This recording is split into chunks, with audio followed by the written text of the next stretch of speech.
Dito po tayo sa Pandawan, Mercedes mga kalingap. Para po mag-food trip ng mga seafoods mga kalingap. Ngayon po ay si Jomar, si Mel. Hello. Hindi pa nang bibili na. At si Bro Ian. Bro, nag-charity ako bro, walang nanood. Ano charity mo? Bago upload ko kagabi. Ano mo? Walang nanood, kunti lang. Sige, papanoorin ko yan bro.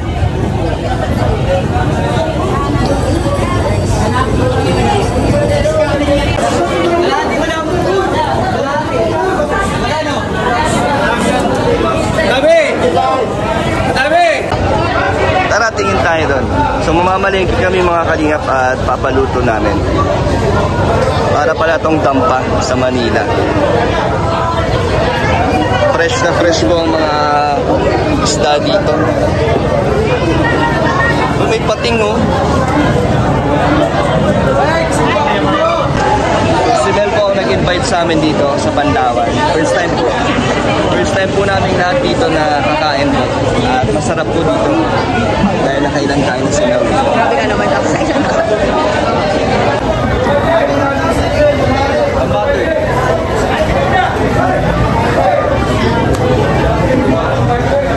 Jomar, ano nang napili mo? Wala, ang hirap, ang daming pagpipilian. Dami. Tsaka fresh lahat, no? Fresh lahat, pero di ko alam kung anong mga luto nila. Pero siguro mga naman sa ihaw. Ito po ang paborito ko. Grabe yung laki. Sarap. So dito na po kami magpapaluto mga kalingap. Mamimili na lang kami ng restaurant dito.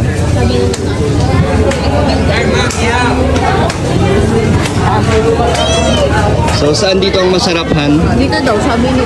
Louis Kitchen? Luz Kitchen. Si Ma'am Luz. Kay Ma'am Luz pala to. Okay, silent. Yung sweet and...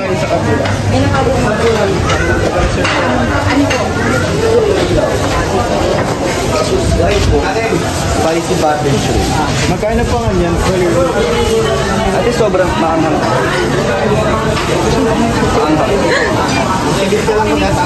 Ito po ano? Ano luto dito? Ano nga yan? Ate, pwede nga no? Calamares. Kasi ito, yung dalawa calamares. Yung dalawa adobo. Ano gusto nyo bro?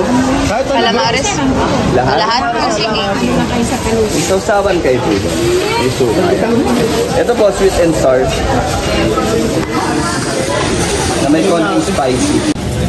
Ito po mga kalingap, tabing dagat lang po itong Pandawan. Talagang fresh na fresh po yung mga binibili dito, lalo na pag maaga.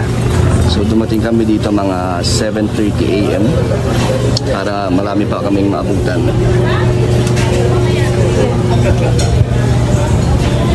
Bro, yan, Hirap po yan. gaano ka kadalas dito? Minsan ngayon lang. Ngayon lang bro. Minsan ngayon lang. So ngayon ka lang kakain ng ano, ng mga lutong Pandawan. Oh, Pandawan. First time ko magpapa. Pero sawa ka na sa seafoods, di ba? Kasi sa barko, puro kayo seafood. Oh, puro seafoods. Pero hindi man puro seafoods. Kapag may nakasalubong lang na ano na fisherman. Puro karne talaga dun. Mas madalas pa rin karne. Opo, puro karne. Pero napapa-seafoods kami dahil siya na po, nagpaluto na po. Palinis na lang po. Palinis na lang po. So lilinis na po. May pabuko po si Ian.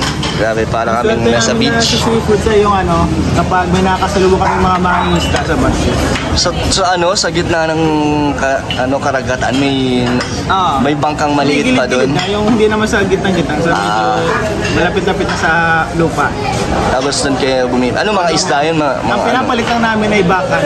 Bakal ang kapalit ng isda? Yung mga scrap namin sa barko, pinapalit namin, binibigyan namin sa kanila. Tapos binibigyan naman nila kami ng mga malaking mga sugpo, mga crabs, sa mga anong ginagawa nila sa bakal? lobster, ha? Kinikilo nila. Pinapakilo nila. Minsan nabigay kami 10,000 kilograms. Grabe, magkano halaga? Mga basura na. Malaki din. Malaki din. Ano na kasi, tatapon na talaga namin eh. Sabi natin, ano na lang namin, tinetrade na lang namin sa mga mangingisda. And binibigyan nila kami mga lobster, mga... Hindi cash ang bayad nyo dun? Hindi. Talaga? Pero pwede yun sa sa kapitan nyo na baka lang binabayad nyo. Pwede yun, pwede. Kasi mga scrap na yun eh. Anong ginagawa nyo sa scrap? Galit ko naman nung bawal yun. Lagot ka. Pero okay lang. Wala naman ako sa... Bawal yun eh. Tumutulong ka naman sa sa kapwa Sa kapwa natin, Mandaragat. Pero pag di nyo napapapalit yung bakal, anong ginagawa nyo sa mga scrap? Tapon na siya. Pinatapon lang. Tapon. So maganda rin naman ang intention nyo kasi imbis na masayang lang. Imbis na masayang, ano na lang natin, magagamit pa kasi ng mga mangingisda eh. Tama. Ano pa sila, nakatulong pa sa kanilang pamumuhay. So sama si Teacher Emmy, si Teacher Mel. Hello, Teacher Mel. Nagugutom ka na ba, Bibi? Nagugutom ka na. Wala pang Interview ba doon? wala pang almusal. Wala pa naman tayo lahat almusal. Wala pa nga Ito ay ang ating almusal. Ano oras na? 8? Ha? 8:30. 8:30 na. So, Jomar, first time mo dito? First time ko dito. Pero pwede ka ng seafoods. Di ba may allergy ka? Ayun hindi. Siguro yung lang. Minsan lang naman. Minsan lang. May gamot ka naman. Kahit lang. Pag inatake ka. Pinasan pag Mamamaga na naman yung niya. Pagkakapantal-pantal na naman si Pero yung Jomar. pusit yata, may pusit yata tayo, di ba? Meron. Hindi ako. Bawal ka nun? Hindi ako allergic. Hindi ka allergy doon. Yun lang ang pwede ka. Yun ang pwede, oo. Kaya iba. Pero susubukan mo ibang Babantayan ko paluto. ito mamaya. Madami tayong paluto. Ha? Madami tayong pinaluto. Uy, grabe, may sinilang na hipon. Favorite ni Ray. Kuya Ian. Kuya Ian Vlogs. Tsaka inihaw. So, gusto namin hipon. Kalimutan ni Kuya itong part dito. Dito na So, guys. ito na po yung mga paluto natin. Sinigang na hipon. Sweet and sour na lapu-lapu. Buttered spicy shrimp. Butter spicy shrimp special. Calamares at inihaw na isda. So ito po ang ating mga pagkain, mga kalingap. Kain po tayo. Sili na lang po talaga ang kulang dito. So, excited na ako. I-rate po namin ito mamaya. Ay, ipaparate po ni Ian to. I-rate natin. I-rate natin kung ano po ang masasabi nila sa luto. Dahil first time namin lahat dito. Pwede na bang mag-start? So let's eat.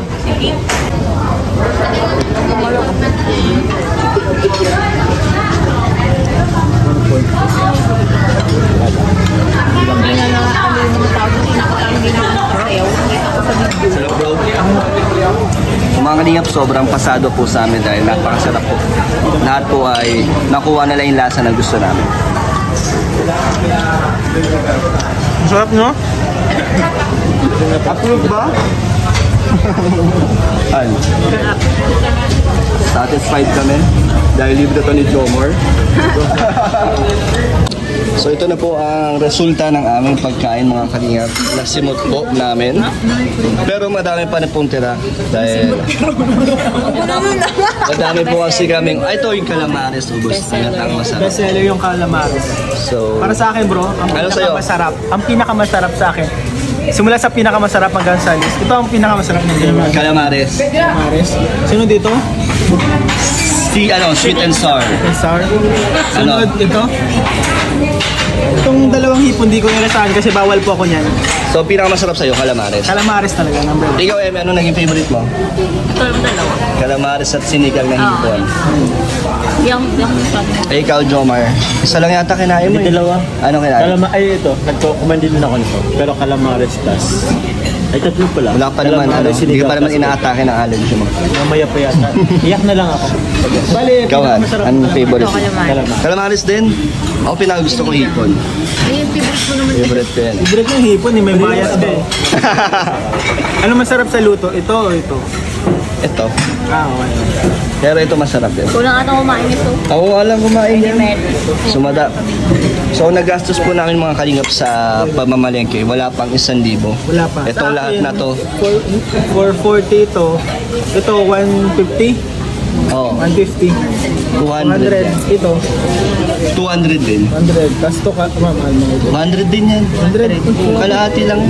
150. 800 So nga, yun po. ano? Pero hindi pa natin alam kung magkano yung paluto. Oh, magkano yung paluto? Doon po natin malalaman. Baka magka-presyo lang. Sana. Feeling ko ngayon. Pero huwag tayong kabahan, si Jomar magbabayad ng paluto. Oh, sila po.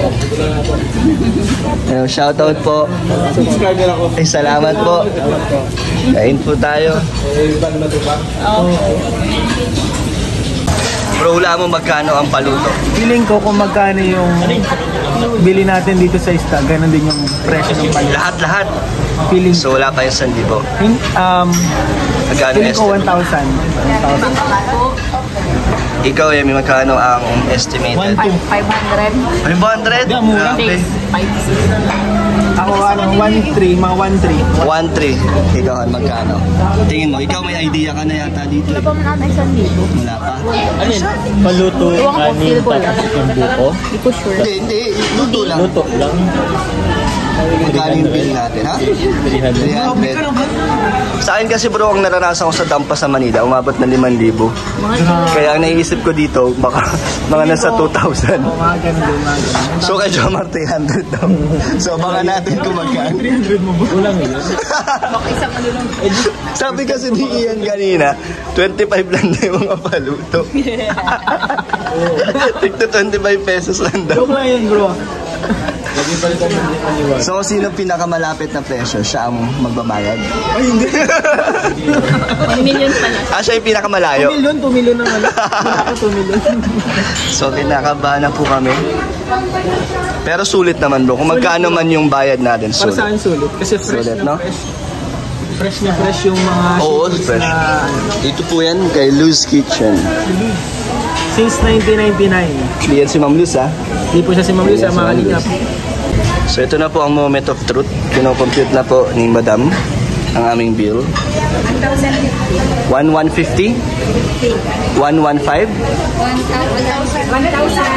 1,015. So ako yung pinakamalapit. So kayo lang mag-aambagan. Kayo lang mag-aambagan. 1,000 din ang sabi ko. Pwede na lang yun. Sino daw ang panalo? Sino daw magbabayad? So, tama no, mura lang, 1,000 lang. Bro, tingnan mo, ang dami niya, no? Ang mura, may Ang dami. soft drinks pa. So bro, overall, 2,000 na gastos natin sa lahat-lahat. Sulit na naman kasi seafoods yan, no? At masarap talaga mga kalingap, masarap po talaga. So mga kalingap, tapos na po kami sa aming, ano bang tawag sa ganito? Food trip. Food trip bonding. Food trip. May dala pa po kami, may naiuwi pa May po. take out pa po kami. Take At out. may mga buko pa po kami dala. So thank you po mga kalingap, bye-bye ka na, Han. Bye! Bye po sa inyo, bye-bye Grabe, bro. ang init. Bro, mag-bye-bye ka na. Bye-bye po mga kalingap. Salamat sa panunood. Panoorin niyo rin po sa channel ni Kalingap Ian Opo. ang aming bonding date. Banding day. So bye-bye po. God bless po sa inyo mga kalingap. Double date with With the twist, nandiyan si Jomar. So thank you po ulit. God bless po.